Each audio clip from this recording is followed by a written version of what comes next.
I am headed back into clinic. Like I told y'all, it is every day, every day for the first 28 days, I believe.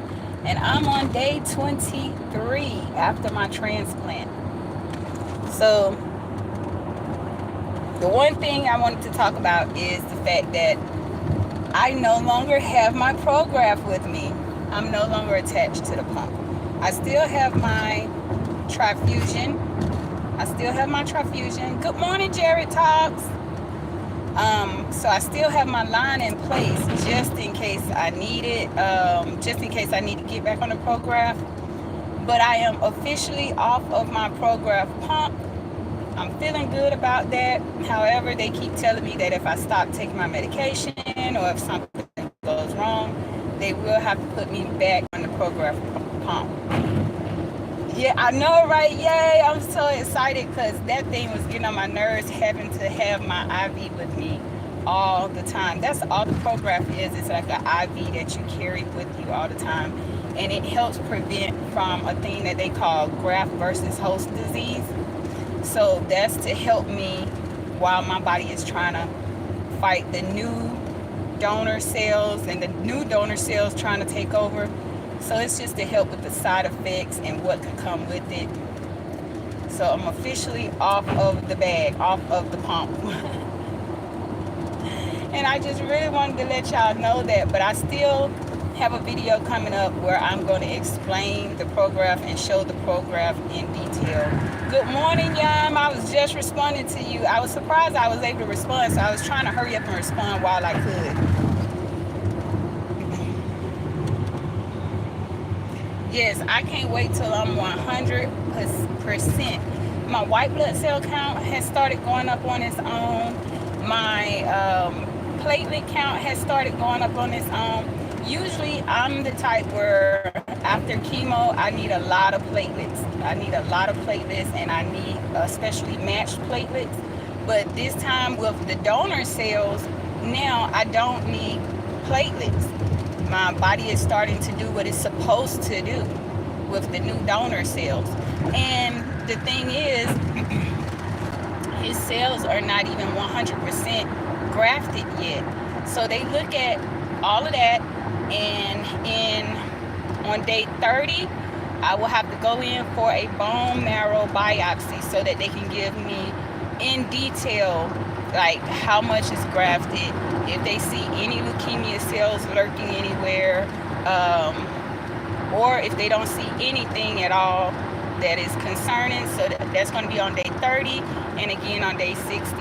So I'm at day, y'all give me the thumbs up if you can, so we can help share out the message, so that if anybody is going through this, I've noticed that if you type in bone marrow transplant or if you type in leukemia in YouTube, you hardly get anything that's personal. You get a lot of the medical channels, but I'm trying to give people a perspective from the actual patient. And I really wanted to explain that on the first few days after transplant, the chemo and radiation was still working in me, so I was very weak, very tired. I had one day of feeling nauseous. I lost my appetite. I had a thing called mucositis, where it's like built up mucus in your mouth, and it's just nasty. So it's nasty and it's irritating, but that was a part of it. But I really want y'all to help me spread the information, because like I said, when you type in leukemia or bone marrow transplant or leukemia treatments, you always get these little medical channels, and it just show like a little bit here and there, and it might show a patient story that they're controlling, like they are asking them certain questions or whatever. So I'm trying to share from a patient's perspective. Good morning, Easy Street with Jen. Good morning. I'm headed up the highway. You already know where I'm going because you recognize the King and Queen building, so you already know where I'm headed. So it's a good little ride for us, but I have to go every day for the first 28 days. I know you know exactly where I'm headed. And after the first 28 days, then on day 30, I'll be going in for my bone marrow biopsy. I'm so excited that I've made it this far and that I'm feeling as good as I feel. I'm not feeling 100%. I'm not feeling like awesome, but I am to a point where I feel like I'm starting to feel like my old self again. Thank you, Jennifer Gordon.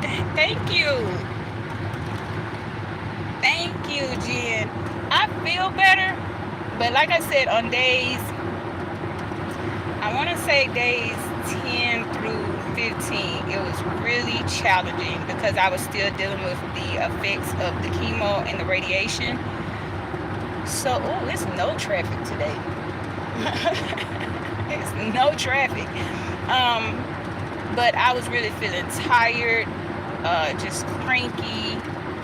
I already explained that I started getting discolored, like I'm getting like darker in certain areas, like a Dalmatian or something, especially on my nose. Yeah, because all my numbers was at a 0. So when your white blood cell count is at a 0, your red blood cell count, your ANC, your neutrophil count, everything was low. That's what they wanted to do. They wanted to knock everything down so that they can basically rebuild me up with the new cells. So the new cells are starting to engraft. So that's why I no longer have my Prograft bag with me, but I do have to take a Prograft pill now. And it's these little tiny little pills that if you're not careful, you'll drop them all over the place. But I have to take 2 in the morning after they draw labs, and then I have to take 3 in the evening. I am headed to my appointment at the clinic, which I have to go every day for the first 28 days after transplant. So that's where I'm headed. I'm headed to the clinic. This is day 23, and I'm feeling good about it. My numbers are starting to come up on their own without any assistance.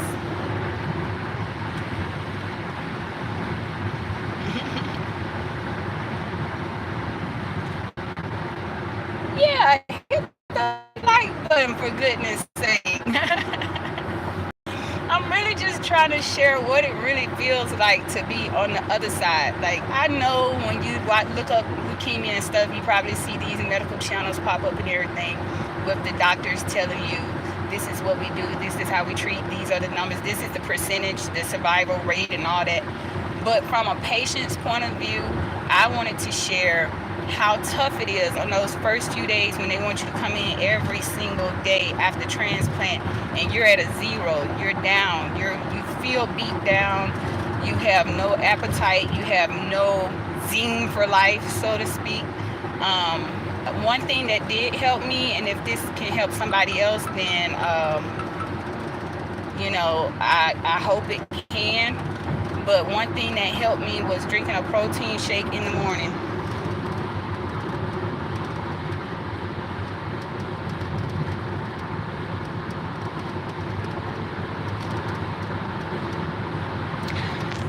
You know what, Jen? The first chemo treatment I had, the initial chemo treatment I had, I didn't feel this low, but I think it's because this time they added the total body radiation to it. So I had like 4 days of complete chemo, and then I had another 4 days right after that of total body radiation. So I think that's what really beat me down this time. Last time I just had the initial chemo for like 7 days straight, and I was on so many different types of chemo that it just made me feel drained. But this time it beat me down. I didn't even feel like I was saying the other day in my life, like I usually love to read. I didn't even feel like cracking open a book. I didn't feel like being bothered. It was just, I just didn't want to be fussed around. You know how when some people see that you're not feeling well or something, they think it's like the time to be like woo woo woo and all over you and all like petting you and stuff. I didn't want that. I didn't want anybody petting on me. I didn't want nobody like doting on me, so to speak. I just wanted to be at peace. Just leave me alone and let me go through this.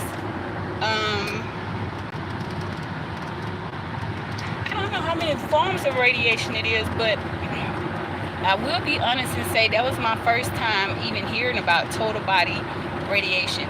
When my son had his brain tumor, he went through something called proton radiation, and he had to go to another state to receive this proton radiation. But now in Georgia, they do provide proton radiation. It just took a couple of years to get it all together here. But that is a machine where they are more precise in hitting tumors, especially if they are in sensitive areas. So I do know about the proton radiation, and I know about the total body radiation.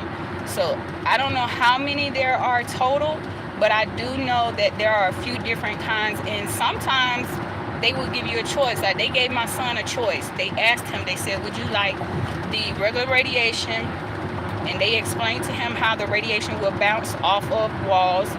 And they said, or would you like the proton radiation? It's more precise in it. They will put a mask over your face and measure where your tumor is, and it will go directly to the tumor. And he chose proton radiation.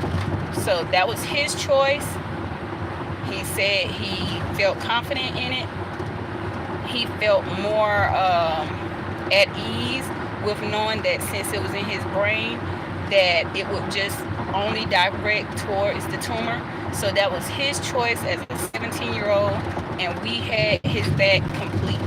His dad actually stopped working for, I forgot how long it was, like a month or two, just so he could be down there with him at the Ronald McDonald House to receive that proton radiation.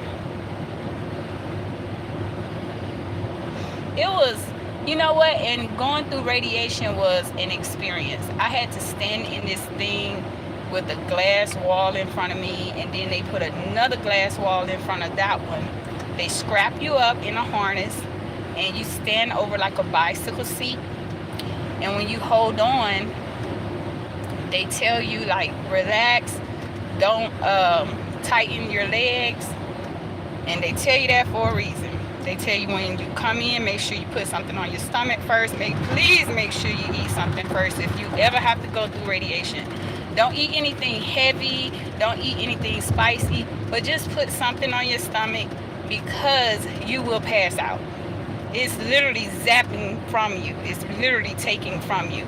So please, please, please listen to their directions. I know with me, my first day, I couldn't listen to their directions because I had to get my line placed on the same day. So it was a back and forth between the radiation team and the anesthesiology team. The anesthesiology team did not want me to eat anything that morning because they were going to be putting me to sleep. And the radiation team wanted me to eat something that morning because I was going to be getting radiation.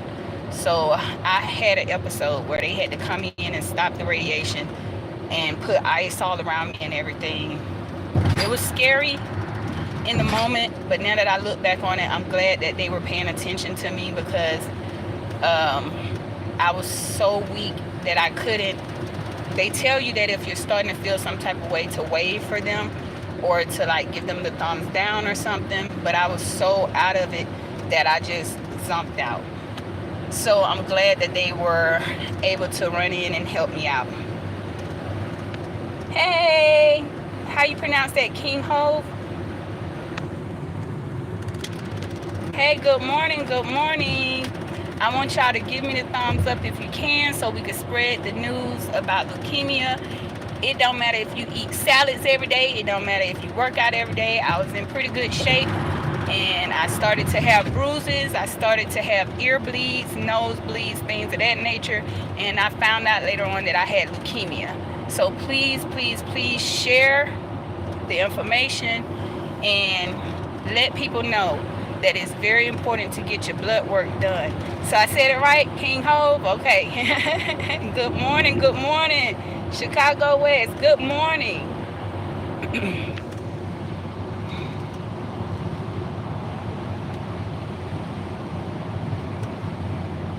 I know, I was confused. I was like, okay, so the anesthesiologists don't want me to eat anything because they don't want me to choke when they put me to sleep. And the radiation team, they want me to eat. Thank you, Chicago West. So I didn't know what to do. So I just didn't eat to be on the safe side, and it hit me in the radiation booth. I literally passed out. I hate to say that, but yeah, I passed out.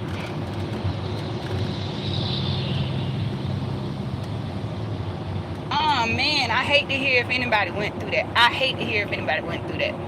I sometimes when I see other people coming through and you know it's their first day or you know that they're new, it kind of does something to you because you know what they're facing. You know that their mental is like probably all over the place, and I really hate to hear people going through it. But my thing here is I want to spread the information so that people will be able to catch it earlier and not listen to doctors that shrug them off.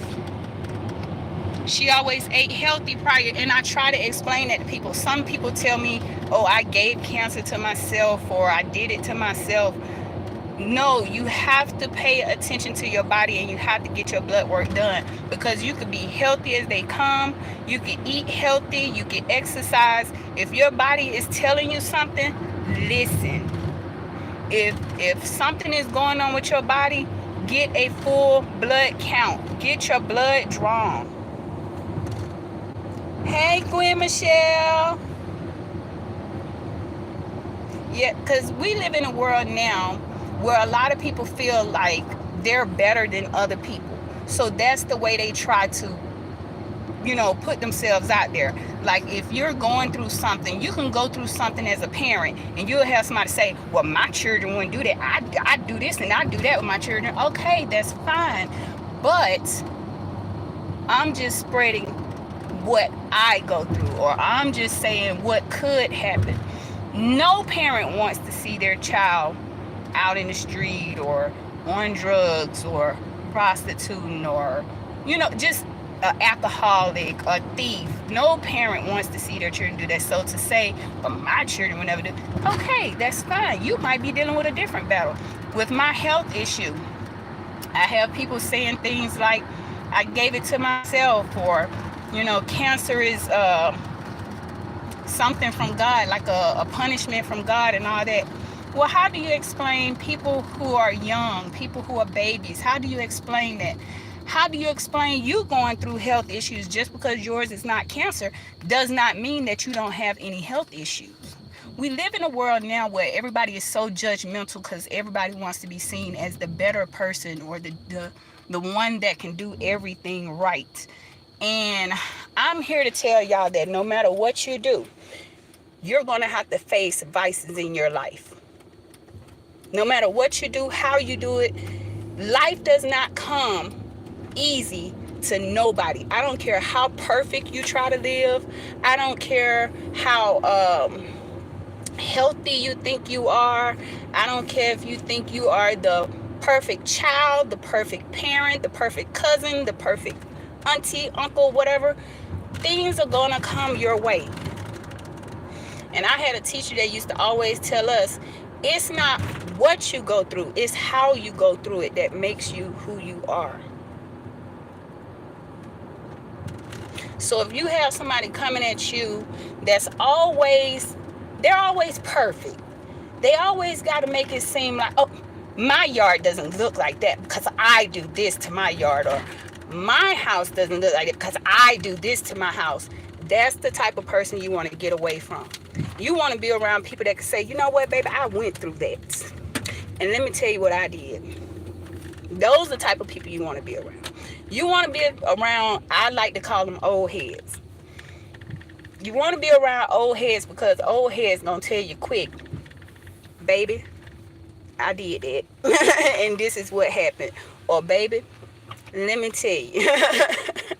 If you want to prevent from this, then do that. I love sitting talking with elders. I love sitting talking with elders because they are so wise and they are not coming at you with a snooty booty attitude. They come at you from experience, and they come at you with love because they don't want to see you make the same mistakes that they made, or see you make the same mistakes that they have watched other people make. You may come across elders that have broken cycles, and they know how to break the cycles. So they might be telling you out of love how to break a cycle that you've been trying to break. So people can be perfect, perfect, perfect. But in reality, they're hiding. They're hiding something because nobody is perfect. Nobody has a perfect life. Nobody has a perfect history. Some people will make it seem like they're a perfect person now, here and now, but they won't talk about their vices in the past. Okay? I know I'm touching somebody. You have some people that have a healthy mindset now, but they won't tell you about how they battled alcoholism years ago. They won't tell you how drinking alcohol almost killed them years ago. But they'll tell you how your cancer is something from God. It's a punishment from God. But they'll tell you how you caused your cancer. But they won't tell you about their issue with cigarettes. They won't tell you about their issue with alcoholism. They won't tell you about their issue with heart failure.